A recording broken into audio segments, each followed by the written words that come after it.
देखिए, अभी हमारे विपक्ष के तमाम नेता, जिसमें संजय जी भी शामिल हैं, बहुत जोश और आक्रोश में बोलते हैं कि 90 दिन से मणिपुर जल रहा, चर्चा नहीं होनी चाहिए। इसी 90 दिन में मान्यवर आपकी पटना भी बैठक हुई, बेंगलुरु में भी बैठक हुई, ऑल पार्टी मीटिंग थी ना विपक्ष की। क्या चर्चा हुई? कितनी बार चर्चा हुई मणिपुर में, बताइए? तो अपने अपने में लगे थे ना। आम आदमी पार्टी को यह था कि नहीं, वो हमें दिल्ली में सपोर्ट मिलेगा कि नहीं कांग्रेस का, हमें उससे मतलब है। तो तृणमूल कांग्रेस को इसलिए आगे करना था आम आदमी पार्टी को। चुनौती से पूछता हूं, इन्हीं 90 दिन में दोनों बैठकें हुई हैं, एक वक्तव्य नहीं, एक चर्चा नहीं।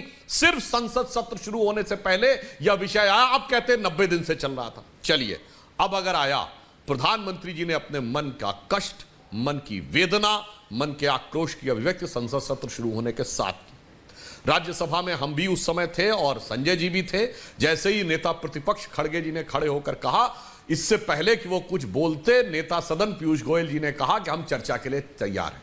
लोकसभा में इसी प्रकार से प्रहलाद जोशी जी ने और राजनाथ सिंह जी ने कहा हम तैयार हैं। अमित शाह जी ने बहुत क्लियर, गृह मंत्री जी ने न सिर्फ कहा हम तैयार हैं, दोनों सदनों के नेता प्रतिपक्ष को चिट्ठी लिखी। अब दुख की बात यह है कि नियम 176 नहीं, नियम 267 में होनी चाहिए। अब संसद का नियम 228 ये कहता है, यदि किसी भी एक नियम के तहत चर्चा स्वीकार हो गई तो उसको वही चर्चा दूसरे नियम के तहत नहीं विचार की जा सकती। ये बड़ा सामान्य सा नियम है। आप परीक्षा में एक बार अपीयर हो गए, एक सब्जेक्ट को लेके आपने 12वां पास कर लिया, तो उसी समय नहीं, फिर अगले साल देनी पड़ेगी वो परीक्षा। ये नहीं कर सकते इसी में मेरा सब्जेक्ट बदल दिया जाए। अब मैं ये भी पूछना चाहता हूं, चलिए आप नियम 267 की बात करते हैं, तो मैं पूछना चाहता हूं, नियम 267 में क्या प्रधानमंत्री के वक्तव्य देने का प्रावधान है? नहीं। नियम 267 में किसी विषय पर चर्चा होती है और अंत में उस चर्चा का निष्कर्ष या उत्तर जो देता है वो कंसर्न मिनिस्टर देंगे। वो इस स्थिति में गृह मंत्री अमित शाह जी हैं। नहीं, वो नहीं मानना मेरे को, जवाब तो मुझे प्रधानमंत्री जी का चाहिए। चलिए, वहां तक भी मान लें। नहीं, प्रधानमंत्री जी का पहले वक्तव्य चाहिए। बताइए 267 में कहा लिखा है कि पहले वक्तव्य दिया जाएगा, जबकि नियम संसदीय प्रणाली के ये कहते हैं कि यदि मंत्री या प्रधानमंत्री कोई वक्तव्य देगा तो वक्तव्य के बाद चर्चा नहीं होती है, प्रस्ताव पे चर्चा होती है।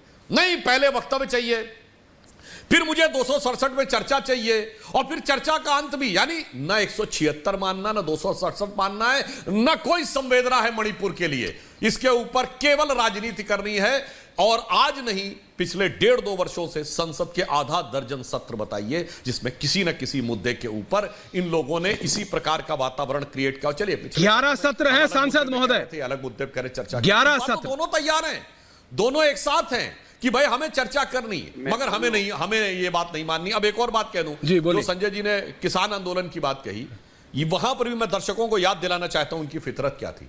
जो किसान कानून पास हुए, पहले तो इनकी पार्टी ने अपनी विधानसभा में पास कर दिया, फिर उल्टा पास कर दिया। खैर चलिए, वो तो अलग बात है। किसान कानून के बाद इन्होंने सत्र इसलिए नहीं चलने दिया कि सीधे वापस लीजिए, चर्चा नहीं होगी। हम लोगों ने कहा चर्चा कर लो भाई, अच्छे हैं बुरे, ना चर्चा नहीं, सीधे वापस लो। जब प्रधानमंत्री जी ने घोषणा कर दी कि अब बगैर चर्चा के सीधे वापस लिए ले रहे हैं, तो बवाल इस बात पे काटा कि चर्चा क्यों नहीं हो रही है, वापस लेने से पहले चर्चा होनी चाहिए। यानी बहुत साफ है कि आपका मंतव्य सिर्फ और सिर्फ वितंडावाद खड़ा करना है, कि सिर्फ हंगामा खड़ा करना है। कोई संवेदना नहीं है, सतर्कता नहीं है और मणिपुर की जनता के प्रति किसी भी प्रकार का कोई मनोभाव नहीं। ना नियम मानना है, ना नियत। नहीं, मैंने आप दोनों सांसदों को सुना, अनुराग जी आ रहा हूं, लेकिन मैं ये समझ रहा हूं, संजय सिंह जी आप चाह रहे बहस हो, लेकिन आप चाह रहे हैं एक तरीके से हो जिस तरीके से मैं कह रहा हूं। विपक्ष ये कह रहा है कि उस तरीके से हो। पहले वक्तव्य आपने कहा गृह मंत्री ने आपकी एक भी बात नहीं मानी। मैंने जो सुना तरीके से भी अमित शाह, नहीं, सुधांशु जी का आप फेडर साहब का आप रखिए। क्या कह रहे हैं सुधांशु जी, क्या कह रहे हैं? मैं कह रहा हूं वो तरीका भी तो नहीं मान रहे हैं, 267 के तहत भी मान रहे हैं तो हम मान लें। ओके, वो भी नहीं मानना है संजय जी, इसका मतलब कुछ नहीं मानना। ठीक।